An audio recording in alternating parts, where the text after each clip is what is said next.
What's going on, people? We are Tottenham TV here, back here with yet another update video. Obviously, we brought you the news yesterday that Hojbjerg looks like it's a done deal. And what I'm hearing as well from Miguel Delaney of The Independent, it says that the medical is penciled in for Monday, Sim. Monday. So it's not going to be done by the weekend. Apparently not. Okay. Well, we don't need him until next season. It's not too bad. But yeah, look, great deal. I think everyone's excited about what he can bring. We haven't had a midfielder like him since Wanyama, and I think he's going to add a new dimension to the team. I'm very excited about it.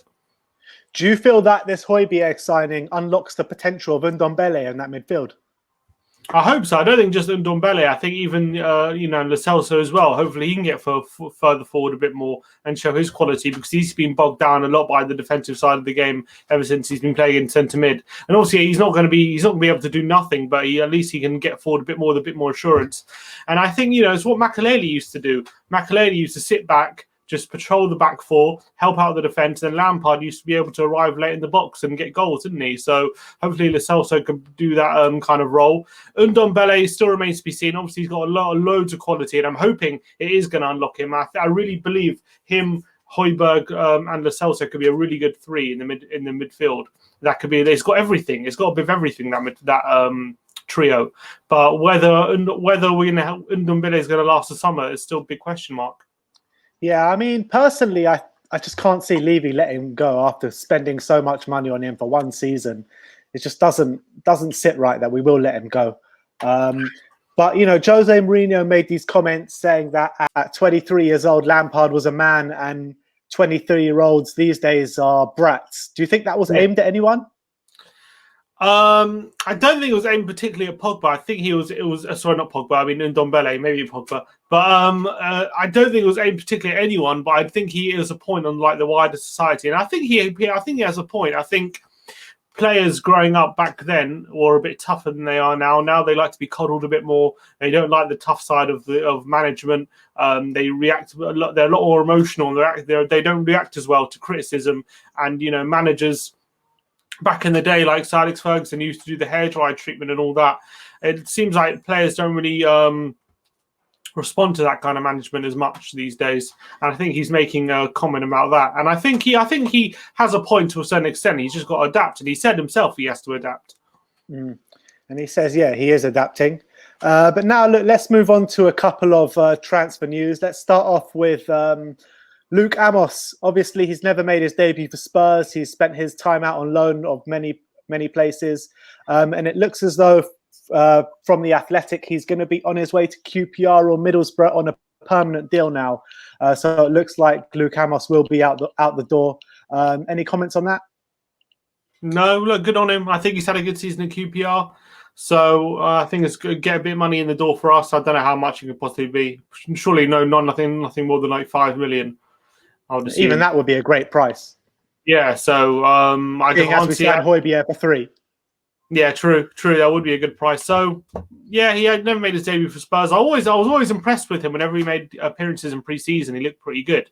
Yeah. And there was thinking that maybe a couple of seasons ago, him going out alone would see him back in the first team the next season, but it never really worked out.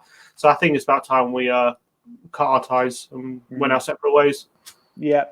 Ryan Sessegnon, apparently he's been, according to Mike McGrath of The Telegraph, he has been targeted by Ajax to replace Hakim Ziyech on a season-long loan. What do you make out of that?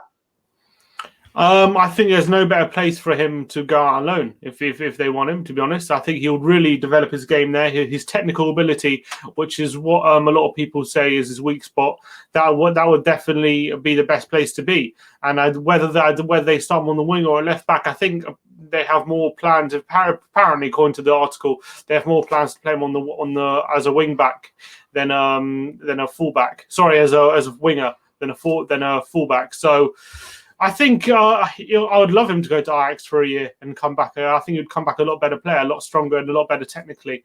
And I think it will be good for him, good for his development. So I'm all for it. Do you feel that club, in my opinion? Do you feel that because it looks like the options are either Ajax or Fulham? Do you feel that going to Ajax would be better for his growth than going to the Premier League for a year, back to Fulham? Yeah, because of Ajax's coaching staff, how good they are with youngsters, it's second to none. You're not going to get a better coaching than Ajax. So I think if they're willing to take him for a year, I think that'd be great, and hopefully get some game time as well. And finally, what we're going to talk about is Matt Law from the Telegraph.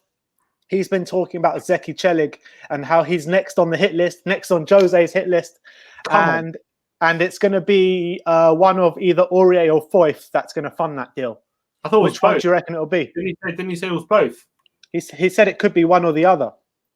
I think, yeah. Look, Foyth looks like he's going to go to Leeds for like 10 to 12 15 million. Yeah, and then Aurier. I think I can see us selling both of them. To be honest, I really can. I think if we get Çelik, they said it was actually quite an interesting article from Matt Law. He was talking about our plans for the summer, and he was saying how they want to sell Foyth and Aurier, and they want a second right back after Çelik as well. They said Çelik they want for 18 million because he's going to the last year of his contract, and then they're looking at Castagne from Atalanta. As the main target, because again he's also going into his last year, so he could be done at a good price.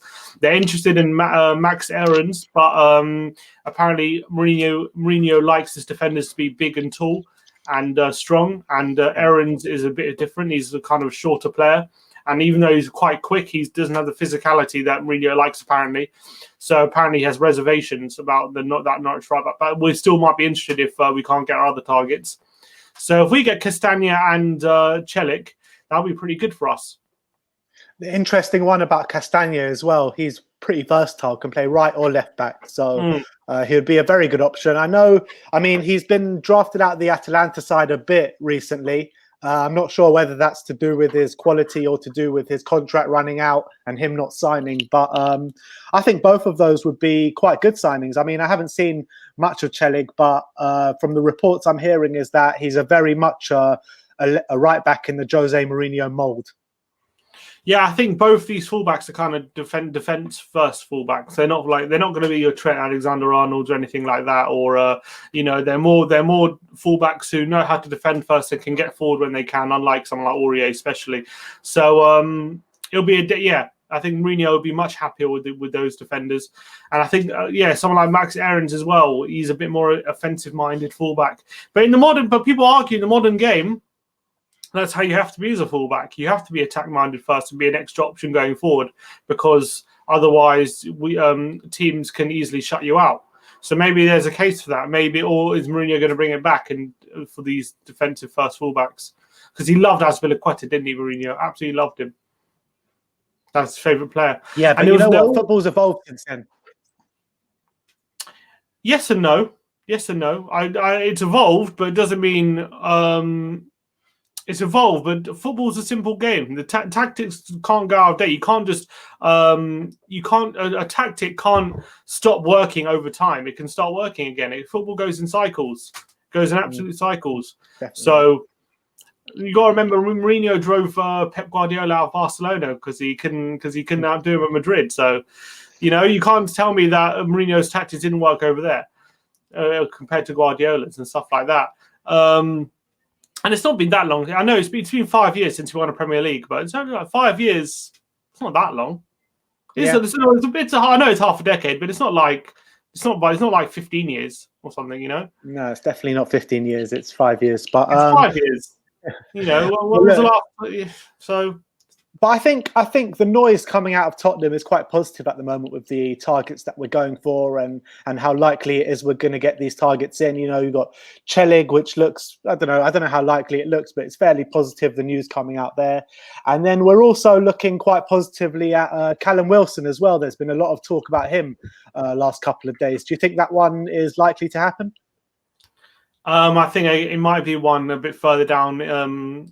Further down the line in the transfer window. I hope it's one we can get done. I think everyone is just so desperate for a backup striker, and especially we all know with our Europa League campaign this year, I think a backup striker is probably more essential than ever, because you really don't want to rely on Harry Kane in these group games and in these qualifiers to be playing so much football, because especially in the early part of the season, I think we've got 5 games in 2 weeks because of these qualifiers. It's really screwed us over a bit.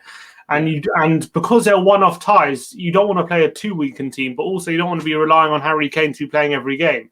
So it is so vital that we do get a striker over the line in this window. And I would take Callum Wilson. I think he could do a good job for us. And he's been a consistent Premier League striker whenever he's played, pretty much. He'll get us 10 goals or something, which is more than adequate for a backup striker. So I think obviously I'd rather someone like Milik. I think he would be a much better option for me personally. But in the market that we're trading in, I think Callum Wilson is probably the best we could probably hope for.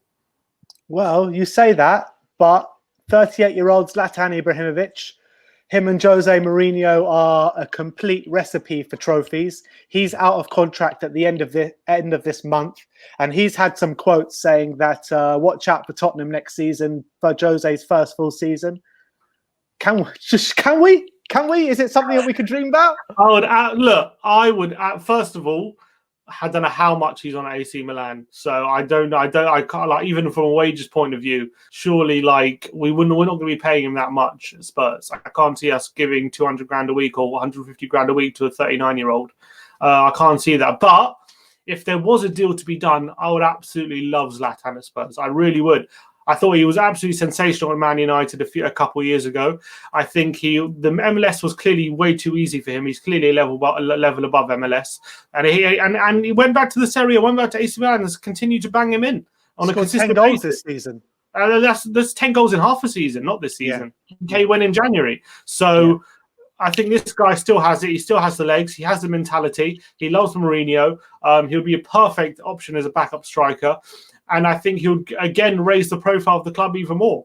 And I think Levy could probably see some dollar signs in his eyes if we sign Zlatan. I think even if he costs a bit, a pretty penny in the wages. But I would absolutely love Zlatan Ibrahimovic. I've been a massive fan of him ever since I was a kid. And it'll be an absolute delight to see Ibrahimovic in a Spurs shirt. Surely you make the money back just on the shirt sales from Ibrahimovic. You've got to remember it's £1, £1.50 for each letter on the back. Yeah, is that probably just on the YouTube quotes, on those clips, in all the interviews, you'll probably get the ad revenue back for Zlatan Ibrahimovic. The guy is box office, and him and Mourinho together for a swan song would be absolutely delightful. I really would. I'd love nothing more. I think Zlatan in a Spurs shirt, I'd absolutely love that. Absolutely love that. But I think it's unlikely, unfortunately. Yeah, and you're talking about the wages, and apparently the contract that AC Milan offered him was only around just above 100 grand a week. Bring him in. So if that's the case, then why wouldn't we be looking at it? I did hear rumours that he had already signed for AC Milan for a further year. So I don't know how true they are or how close that is. Well, at the moment, as it stands, he hasn't signed anything yet. Okay, so we should definitely be looking at it. I really believe that. We should definitely be looking at Zlatan. If we're even a one-year contract, this guy can play. This guy still has it. He still has got the legs on him. And especially in the Europa League campaign, he'll smash out in the Europa League. He'll bang him in. He'll win us the Europa League, Zlatan. I just wanted to also, one interesting thing as well in the article, they said if there is money left over, like near the end of the window, we are actually looking for another winger. That's what they said. So if we can afford it, we are in the market for potentially another winger. So Leon Bailey, maybe? I would love a Leon Bailey. I sign him every year on FM, and he always smashes it out. But maybe if Benrahma is still on the market late in the window, and he's going for 20 million, we might chuck some money at that. You never know.